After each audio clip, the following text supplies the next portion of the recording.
lots of opportunities for students, including research in the community and beyond, international opportunities that we're going to talk about in a little bit, and those are growing within the School of Education. And I can't see the chat with my screen. I'm checking the chat. Thank you. Just, yeah, shout at me if I need to stop. All right. Thank you for reminding me about recording. School of Education is accredited by all of these different accrediting agencies, which means that we are continually improving and meeting the emerging needs in different areas. Our faculty, there's myself and Dr. Robnold and Dr. Chu in special education, Dr. Muth and Colin in teaching and learning, and Dr. Bay in the Department of Foundations, are internationally recognized leaders in teaching and research. And my personal perspective, I've only been in one other university, but in terms of research ones, I feel like our faculty are very student oriented versus being hyper focused on their own research agendas. And I think that the faculty care a lot about student success and really prioritize teaching, maybe more so than in other R1s. That's my little opinion, but. Can I add about Dr. Zhu that she's the director of, it's now been renamed the International Educational Studies Center. Which so we now have a center for international studies. Yeah, so students in the TESOL programs have opportunities through that center that we'll talk about in a moment for interning abroad. Here's a few more stats about the School of Education in terms of number of programs we have. Master's program, these are master's in education programs we have, and highlighted in red there is the M.Ed in reading with the 3 different concentrations. So, and that's Dr. Robnold's program. Reading specialist leads to reading specialist endorsement, correct? But that's a separate program. If you're interested in that, let her know. And then today we're focusing on the 2 TESOL concentrations within that M.Ed, and also the post-bac certificate in TESOL. So a little side-by-side comparison there. Both programs are designed to help people who are interested in working with, I should say, pre-K-12 students or adults, either in schools or in nonprofits or beyond schools, or internationally. And the post-bac certificate is 18 credits. The M.Ed reading with either of those TESOL concentrations is each 33 credits. And you can do either program part-time or full-time. And as I said, there are, the courses can be taken online, but there's also opportunities for face-to-face if you would like face-to-face experiences. Do you want me to add the differences between the 2? Sure. So in the M.Ed in reading TESOL concentrations, the difference is the 18 credits that are in the post-bac certificate are also in the M.Ed in reading pretty much, but there also is a second language acquisition course that's required, and applied linguistics course. And then there's 9 credits that are from the foundations department. One of them is the research methods class in education, and then there's a course there's like a foundations course, like advanced educational psychology, and then we have a course that's like, it's called equity, ethics, and policy. Oh, it's got a new name, so the name changed. So it's anyway. So there's 9 credits that are in our foundations department that are required for the M.Ed in reading as well. Let me pause there and see if there are any questions before we keep going. Karen? Yes, I'm looking at the post-bac certificate. Does that also prepare you to work with adults, or is it just K through 12? It's for both. Yes, It's Okay. pretty broad-based for both. Mhm. Thanks. Any other questions? Okay. So if you are interested in full-time options, you could either complete the MED in 3 semesters, so 2 courses in the summer and then 4 courses in the fall and spring, or you could take 4 semesters if you only wanted to do 3 courses in the fall and 3 in the spring. If you would like to do a part-time option, you could take 2 courses each semester, and it would take you about 2 years to finish the whole program. And both the post-bac and the MED in reading TESOL concentrations require this ESL internship that's TEDU 675.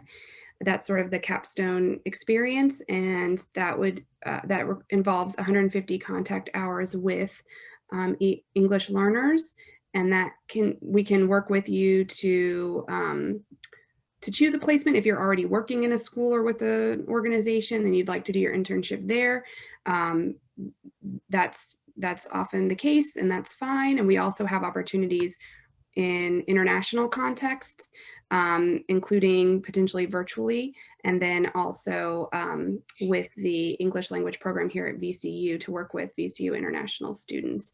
And part of that internship is an action research project that you implement with the students you're working with, and that's how the course is evaluated.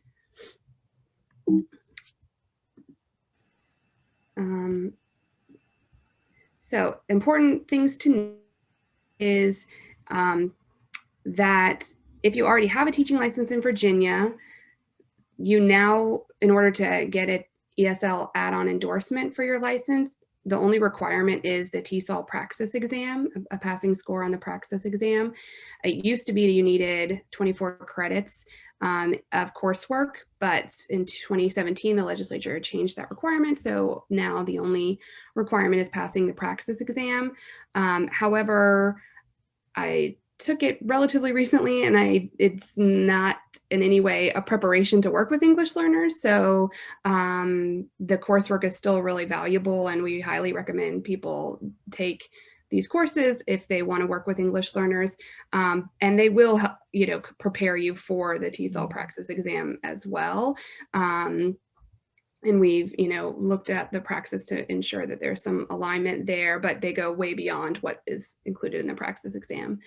As I said, people interested in working with students internationally or at the college level or in nonprofits, the program is also designed for those audiences. We want to note that if you don't already have a teaching license in Virginia, neither of these programs would get you an initial license. They can, support getting an add-on endorsement in TESOL, but they are not, if you don't already have a teaching license, they will not earn you a teaching license. And also the MED in reading, TESOL concentrations do not lead to the reading specialist endorsement. Only the reading specialist concentration leads to that endorsement. So those are important points. I'm going to pause and see if anybody has questions about that. Can I add one thing? We have had several students who have gone through the program, and what happened is if they wanted to teach in the public schools, they actually got a provisional license. And so then they had to, then the VDOE, the school division has to hire you into an ESL position, and then they submit your transcripts to the VDOE to be analyzed to see what other coursework you need to take in order to become, go from a provisional license to a full license. And so there's no guarantee, but the courses that we have, there's a lot of courses that we have that will help you. And if we know that you are looking to get that initial licensure and go the provisional licensure route, there's certain courses that we would probably recommend you take that we know would be required for the initial licensure. Are there any questions about the licensure piece? And was anyone trying to get a teaching license or wanting to work with K-12 students and wanting to know more about that? Okay. All right. As I mentioned, there's some opportunities for internships abroad. One that we're highlighting here is through a university in China, UIC, and that includes, it's a full year opportunity that would include housing, airfare, courses in Chinese culture, and a monthly stipend. And so you would be working with students at UIC as an instructor in English, and then also doing your TEDU 675 action research project with that group of students. That does require a separate application and interview process. So if anyone is interested in that, please let us know as soon as possible. The application is due February 1st, right, Dr. Rob? Yes, it's February 1st. Of course, it's still a little bit up in the air about the travel restrictions because of COVID. But you know, if they would like for our students to come in August for a year, and most of them will be working, most of the interns would be working in their English language center, but it's still uncertain about COVID. But the application for the full year internship would be due February 1st, and that's in addition to applying to the program. And you would also be able to take your other courses online while you're there in China. And I did find out that there's, most of the learning management systems that we use at VCU can be accessed in China. YouTube cannot be accessed in China. That's one thing I found out. But of course, if we knew we had students in China, we would make adjustments to, how we would present videos and that kind of thing, and not use YouTube. So. The center that Dr. Robnell mentioned earlier is also developing partnerships with other universities in China and beyond, including Brazil, Russia. Right now, we don't have internships set up there yet, but those are possibilities for the future. And then we're also developing an internship partnership with the VCU English language program. And so if you are interested in that, you would be able to work with international VCU students.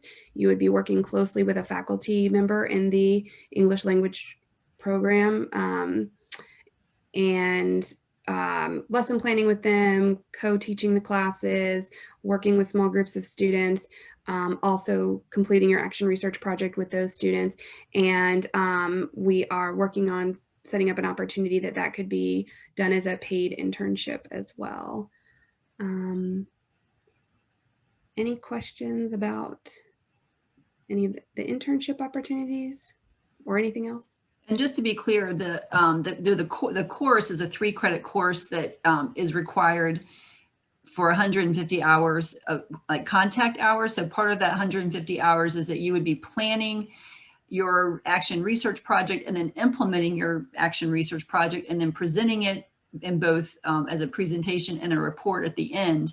So that is separate from any of these other internship opportunities that we talk about, because it's a requirement in the program to do an internship in ESL, if that makes sense. I mean, it gets to, some of the times the terminology is overlapping and can be a little confusing. But if you're not in the international internship opportunity or not doing this with the VCU English language program, there's you could certainly implement a project with ESL students, like in a community program. One of my students did her ESL internship at the in Southside Richmond at the Sacred Heart English ESL Center, and she was teaching a class, and so she implemented her project there with adults. And so there's different opportunities in the public schools if you're currently teaching or will be teaching in the public schools or in local organizations. All right. So that is, then the next slide's on application or admission requirements and prerequisites. Both programs, the post-bac and the MED in reading TESOL concentrations, have an online application. I'm sorry, the animation is off for these, but 3 references, transcripts from all previous institutions, and a written statement of your interest in the program and ultimate career interests. We recommend you have introductory linguistics course and 6 credit hours of foreign language if you're not already bilingual. Any questions about those admissions requirements? And I'm going to put in the chat, like if you're applying for for graduate school, Sandra Mazzoli is our graduate studies coordinator. And so she is, if you have questions about the application process, email her to ask questions. It's now completely online, and the references also are online. So you actually would send a link, or I think you put in your references email addresses, and it gets sent to your references, and it's done completely online. But Sandra Mazzoli is the person who can help you, who will answer questions about the actual application process. So that's all we have. Let me just add that we, if you did want to get started taking classes, we do have a couple of our classes that are being offered in the spring semester. You can take 6 credits before you're actually admitted to a program, and so you could take a class or 2 in the spring. If you want to get financial aid, though, you have to be admitted into a program to get financial aid. And then with financial aid, you have to take 6 credits each semester to get your financial aid. So you can't do financial aid just taking 1 class at a time. But you can take 6 credits before. And if you did want to go ahead and get started, you would do a non-degree, you would apply to be a non-degree seeking student. Because it's now November 11th, I mean, it's past the due date for our applications, but I think that if we got the applications before December 1st, we could process them. But after December 1st, it'd be really hard to get them processed for people to start in the spring semester. But so there's still time. Oh, and Robin, we're recording the session, so it'll be posted online, and I think maybe Dr. Linhart will send it to people who were registered for the session. The very first couple slides were just sort of like what VCU is and right. School of Education and bragging about our rankings and stuff. So for the post-bac certificate, does that also start in the summer? I wasn't 100% sure about that. Yes, it can start in the summer.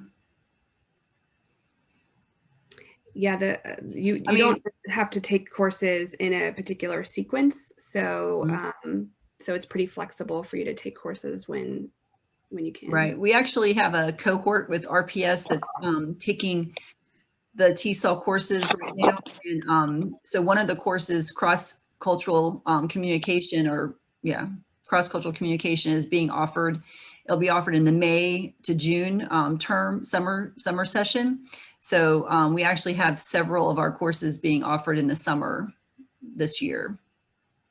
And we have several that are being offered in the spring as well. Okay, so that's available to start in the spring. Mm-hmm. Yes, Okay. you can start in the spring. Because I have to recertify this year anyway, so if I'm going to take some more classes, I'd rather just roll it into my recertification. Yeah, so you can take, I think you can take 2 classes, and that'll be your recertification, or it can only be 1 class. It changes about recertification. Okay. But definitely you could take, 1 class will get you half your recertification points. And now, so I think, are you certified in secondary?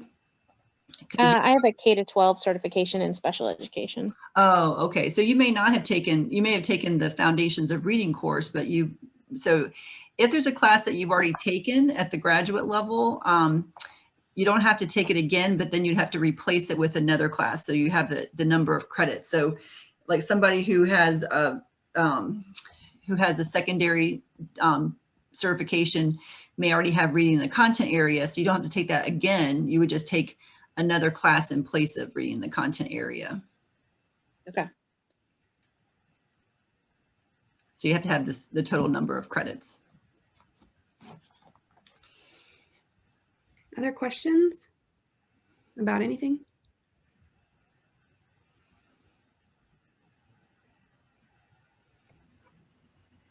I have a question.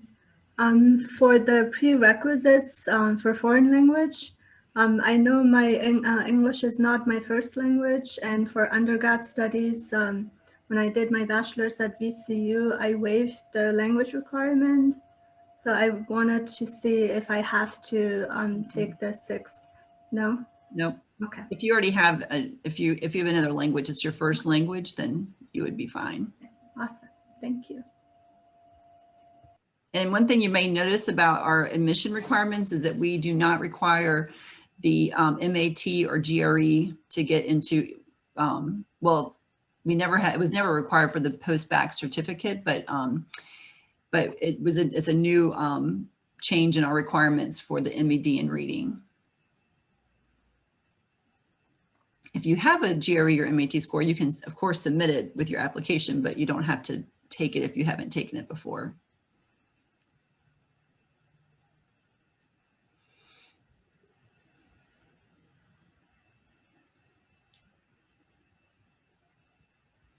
All right.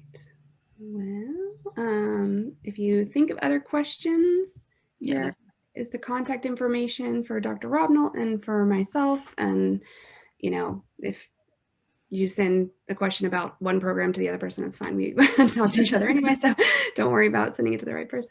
And more information at that link for prospective students.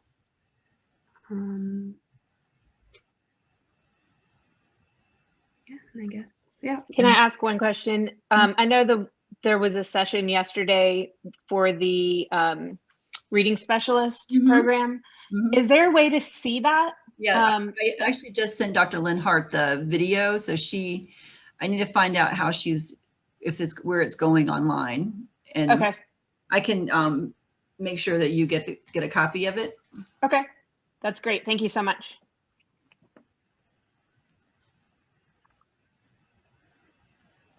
Are people more interested in doing fully online programs or, yeah?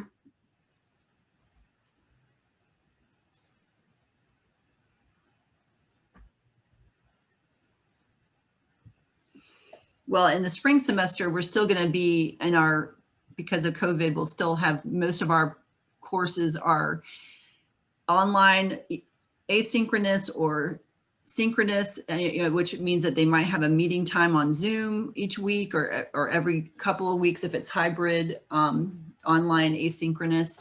And so just know that we have very few courses in the spring semester that are meeting face-to-face. But maybe next summer or fall, we'll be back to having online and face-to-face options. Anyone thinking about the international opportunities? I can put you in touch with Dr. Zhu if you want to know more about any of those. Okay. All right. Well, thanks for coming to the info session. Yeah, thank you for coming. Thank you for hosting. Thanks. Yeah. Hope to see you all in a future semester. Have a good evening. Have a good evening.